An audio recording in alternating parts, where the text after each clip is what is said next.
voltamos agora, então, a ver um outro ambiente dos costumes. E é incrível como o Dr. Plínio vai dando para nós um discernimento sobre as coisas da vida que é riquíssimo. E com isso nós ficamos com uma noção muito acurada daquilo tudo que nos envolve. Tem coisas que nós somos obrigados a nos servir delas, no entanto, umas são revolucionárias, outras são contra-revolucionárias.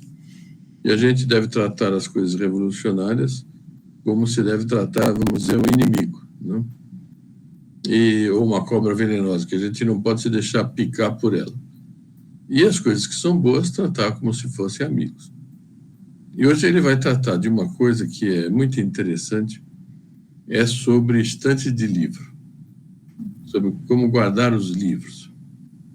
E eu vou passar, então, para lá, porque é uma coisa muito formativa, e, sobretudo atualmente, que tem muitas pessoas que estão comprando livros, estão formando bibliotecas, né? Tem pessoas que estão assim, muito interessadas em aprender, em estudar, então, e elas querem, então,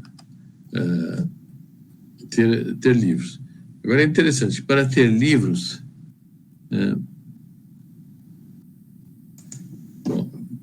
para ter livros, é preciso saber como tê-los, né? Como é interessante saber isto. Eu não sei, estão vendo a tela marrom? Sim, senhor. Bom, então vamos lá. Depósito de livros, ou também símbolo da dignidade do espírito. Veja com o que Dr. Plínio foi relacionar o fato de se ter livros, né? É uma coisa que muitas pessoas não fazem esse raciocínio. Eu mesmo ainda não tinha me feito. E, no entanto, fica uma coisa muito bonita. Quer dizer, nós não devemos ter só depósito de livros. Nós devemos ter também algo que esteja de acordo com o símbolo da dignidade do espírito. Vamos ver. Há 2 modos de se conceber uma biblioteca. Um atende só ao aspecto material.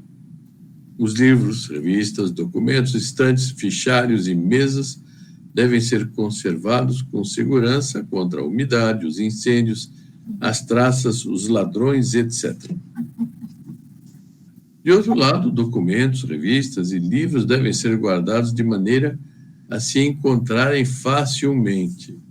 Quer dizer, não adianta guardar as coisas que a gente precisa usar depois e precisa ficar procurando, né, como um edifício destinado à biblioteca, concebido funcionalmente, deve, pois, corresponder a esse objetivo e não deve ir além desse fim prático.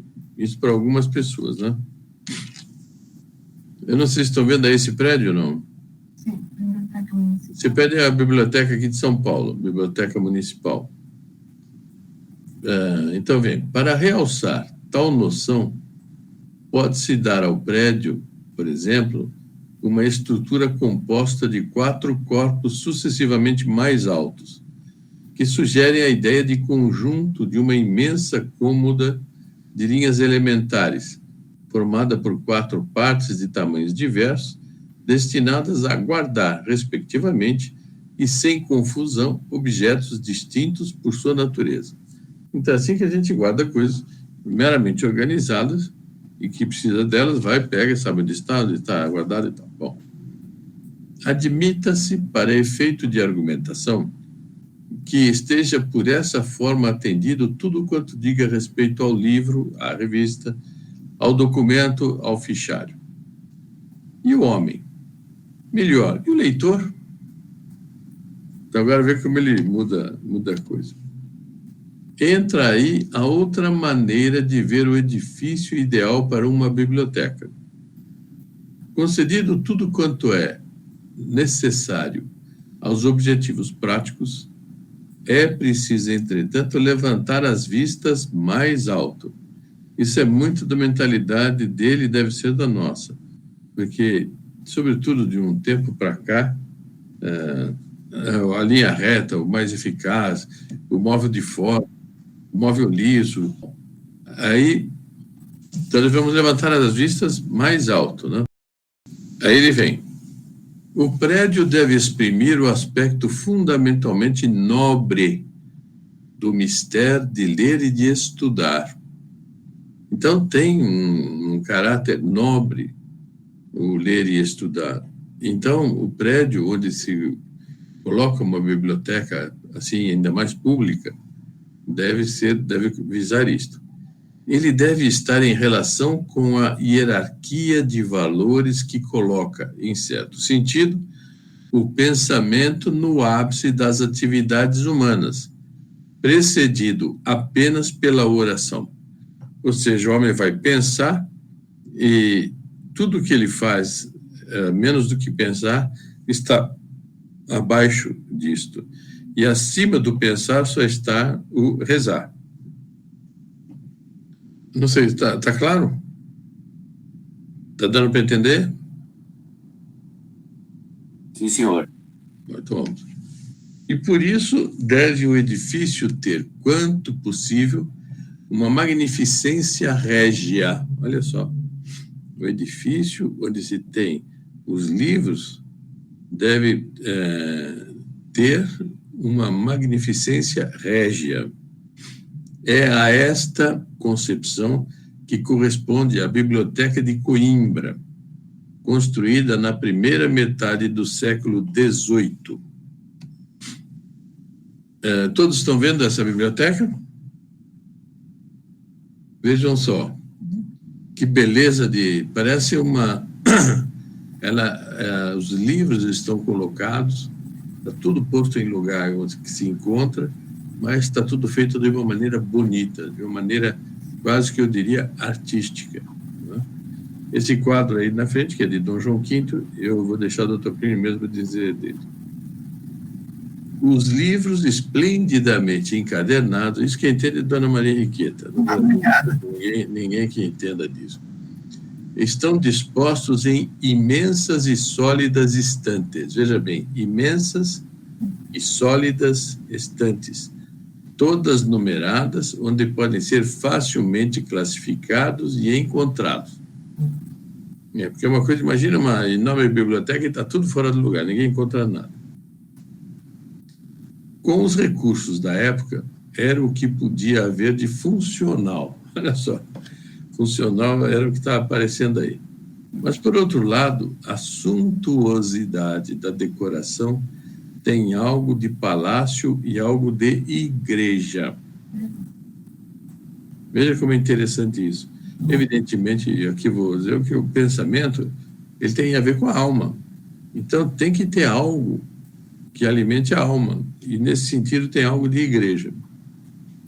O quadro do rei de Portugal, Dom João V, ao centro, ao mesmo tempo que presta homenagem ao monarca a quem se deve o prédio. Então, deixa eu ver, se esse prédio foi feito por ele, se ele que organizou, se promoveu, fez, etc., então o quadro também é uma homenagem a ele. E fica marcado ali, ao mesmo tempo que ele está também estimulando, favorecendo a atividade intelectual sadia. Eu vou voltar um pouquinho assim, ó. Ao centro, ao mesmo tempo que presta homenagem ao monarca a quem se deve o prédio, põe em relevo quanta consideração tem aos estudiosos aquele que constitui o mais alto degrau na hierarquia política e social. Quer dizer, se o rei está no mais alto degrau, ele deve assim, considerar, né, mostrar consideração para os que estudam, para os que leem, né? Agora, as pessoas têm que ler com alma católica, senão a pessoa... Tem gente que lê quilômetros de livros, mas fica com cara de livros, né? Fica com cara de livro, não com cara de gente que tem alma. O edifício não atende só a um objetivo material, isto é, guardar papéis, pergaminhos, estantes, etc., mas também a um objetivo espiritual. realçar aos olhos de todos o prestígio do intelectual, tanto na ordem natural das coisas, quanto, consequentemente, na hierarquia de valores da sociedade temporal. Quer dizer, dentro da hierarquia de valores da sociedade temporal, o intelectual tem que ter um papel de destaque, porque ser intelectual é mais do que ser prático. Mas nós estamos falando aqui de intelectual virtuoso, e não do intelectual, vamos dizer, que se entope tanto de ler livros, mas aquilo, para ele é só um arquivo, que tem boa memória, mas ele não sabe, ele não tem a sabedoria para aplicar aquelas coisas de uma maneira interessante.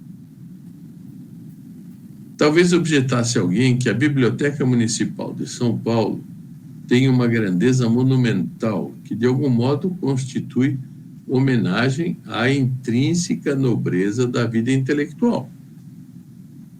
Resposta. A objeção não colhe. É bonita essa expressão. Então, ela não prevalece, ela não é certa. A nobreza não é um valor estritamente funcional e não pode, pois, exprimir-se inteiramente e adequadamente nem em termos de funcionalidade, nem em termos de tamanho.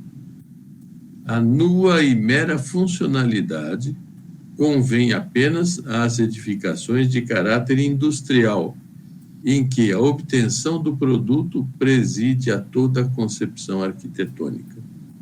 E mesmo assim, ele não está elogiando a indústria, ele está apenas dizendo que é adequado à indústria, para aquilo que ela faz.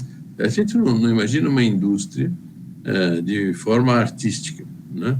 É diferente de, se a gente fala aqui, numa indústria artesanal para alguma coisa assim, que é relativamente circunscrita. Essas grandes indústrias, ninguém vai imaginar uma fábrica de pneu, por exemplo, artística, né?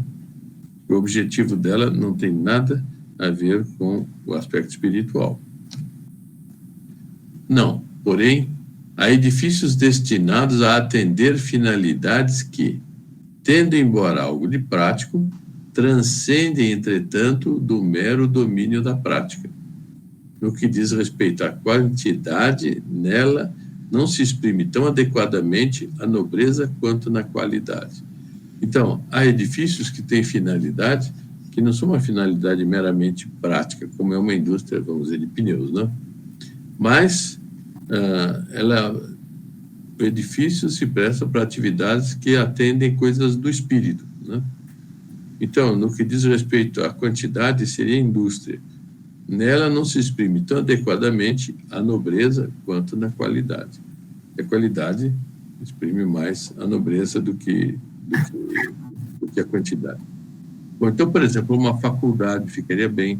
Eu não sei se alguém já conhece lá, a Universidade de Salamanca, na Espanha, é uma beleza. E tem outras que são uma beleza.